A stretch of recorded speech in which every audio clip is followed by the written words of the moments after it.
What if the cheapest electric car comes with an invisible price?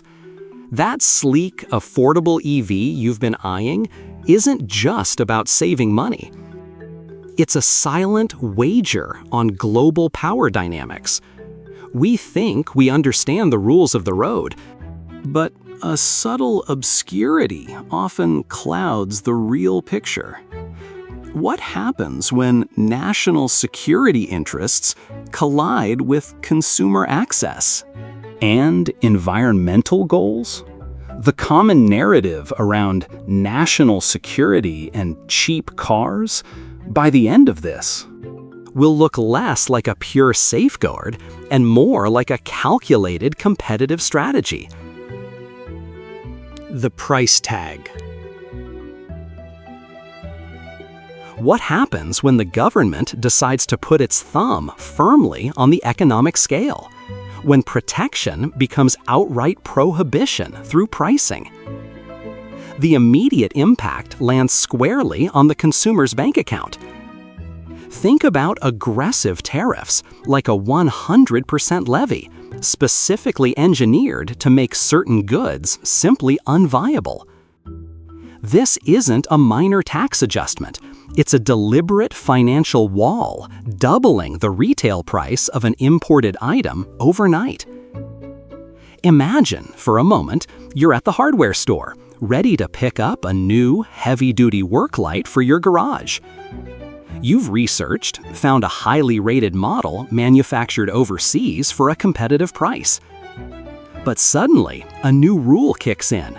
A full 100% tariff on any imported work light. That $100 tool now costs $200. The domestic option, perhaps less bright, less durable, or simply more expensive before, now looks like the only sensible choice.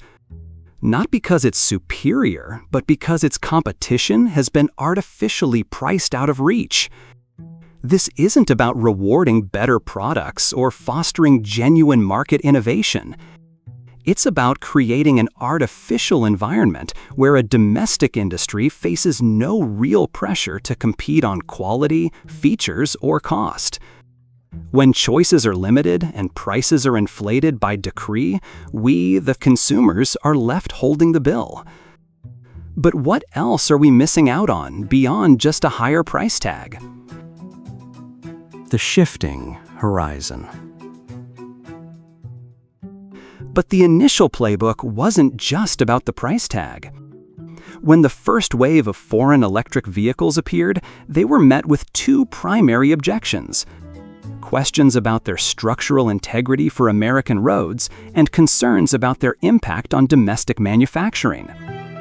The narrative was spun. These cars were cheap because their construction was unsound, making them unreliable for American journeys.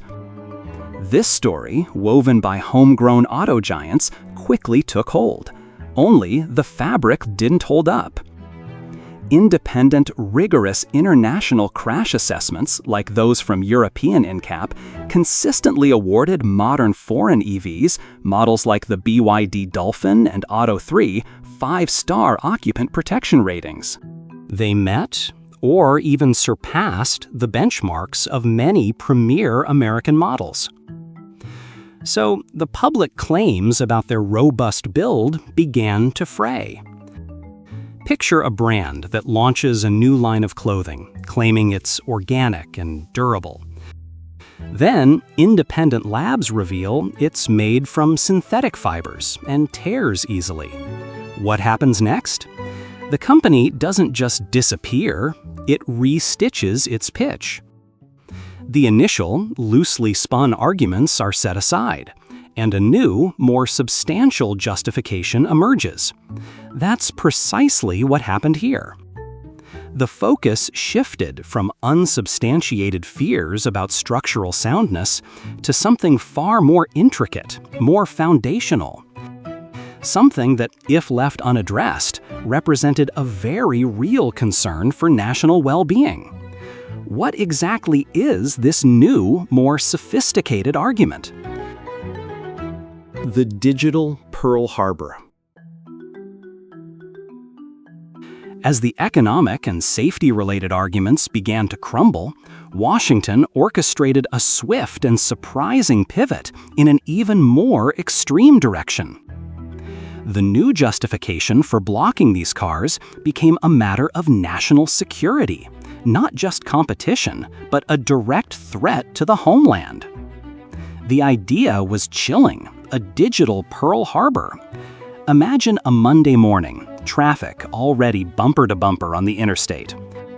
Suddenly, thousands of cars just stop. Not a crash, not an engine failure. They simply halt all at once, miles from any exit, for no apparent reason. Or worse, they all simultaneously veer off course, a digital puppet master at the wheel. The concern wasn't just about data collection, though that's part of it. It was the potential for an adversary to remotely disable or even weaponize millions of vehicles across the nation simply by flipping a digital switch embedded in their software. This isn't some far-fetched sci-fi plot. The worry is that the highly integrated systems, now standard in every new electric vehicle, could offer a backdoor, a vulnerability waiting to be exploited. It paints a picture of critical infrastructure, our transportation arteries, being held hostage. But how real is this threat, and what does it mean for the global economic landscape? The Global Chessboard. The digital Pearl Harbor we just discussed, the idea of our cars as potential vulnerabilities, isn't an isolated concern. But the tariffs, the bans, the national security warnings, these aren't just about market fairness or immediate digital threats. They are symptoms of a deeper, fundamental geopolitical reorientation. We're witnessing a gradual yet definitive decoupling between major global powers. Imagine two vast landmasses, once joined, now slowly but powerfully pulling apart. The official line on Chinese electric vehicles is direct. They pose a significant national security threat because their software could be exploited. This isn't just about vehicle safety. A modern car's operating system is far more than climate control. It's a sophisticated network, a rolling data center, capable of relaying sensitive information or receiving remote commands.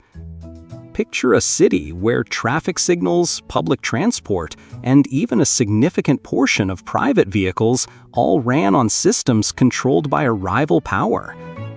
The implications stretch far beyond competitive pricing, touching the very sinews of national infrastructure.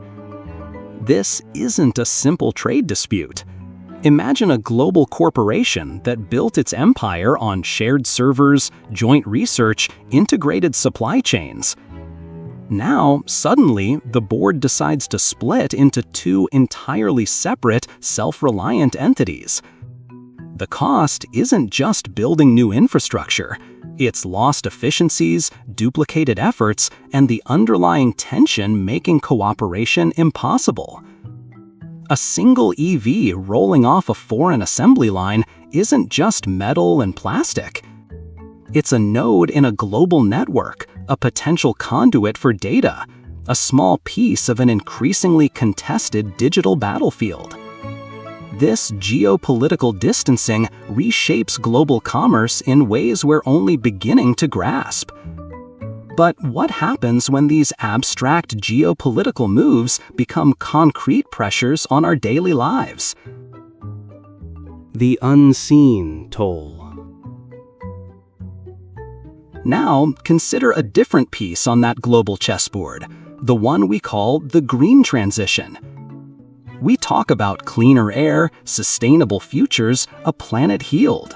But for many Americans, that future feels like a distant dream, not a tangible choice. Imagine you're looking at an electric vehicle, not a luxury status symbol, but a reliable, functional car available for incredibly low prices. These vehicles exist, built with solid safety ratings, ready to reshape how we commute. Yet, our policies block them at the border. This isn't just about trade, it's about access. It means the average family, struggling with grocery bills and rising interest rates, can't even consider an EV. They're priced out of the very solution that could ease their gas budget and cut emissions. Think about the weight of car payments. A highway of financial distress, of broken dreams, of families trying to get to work. This isn't a problem of drivers not wanting to go green. It's a problem of policy creating a canyon between desire and possibility. We're told to save the planet, but then denied the tools to do it affordably. This leaves us with a stark choice between financial survival and environmental stewardship, a choice no one should have to make. What happens when the declared goal, a greener, more accessible future, is actively undermined by the very mechanisms meant to protect us? The double mirror. So, what happens when nations, after tallying these unseen tolls, turn around and point fingers at others? For the very same playbook? This isn't just about inconsistent economic policy. It's about a grander geopolitical dance. The primary driver behind moves like the ban on certain foreign vehicles isn't solely economic. It's rooted in a fundamental shift between global powers, moving away from an era of seamless trade towards intense competition.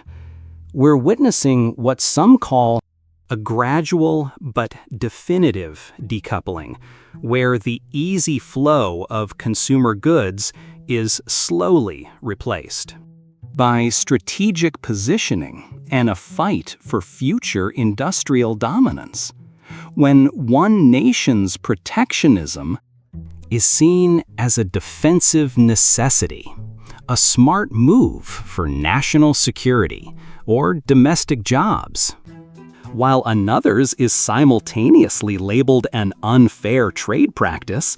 We step into a hall of mirrors. Consider the annual town fair pie baking contest. One baker, famous for their prize-winning apple pie, might complain bitterly about a new contestant importing substandard apples from a neighboring county, demanding stricter judging rules.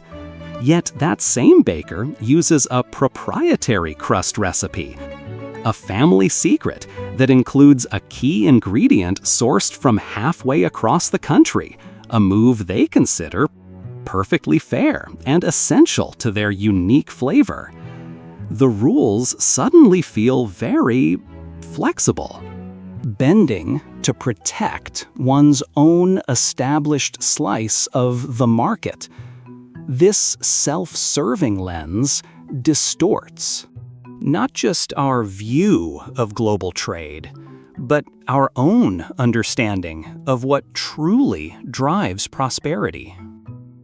So, what happens when the demands of national security clash with our desire for affordable innovation and a healthier planet?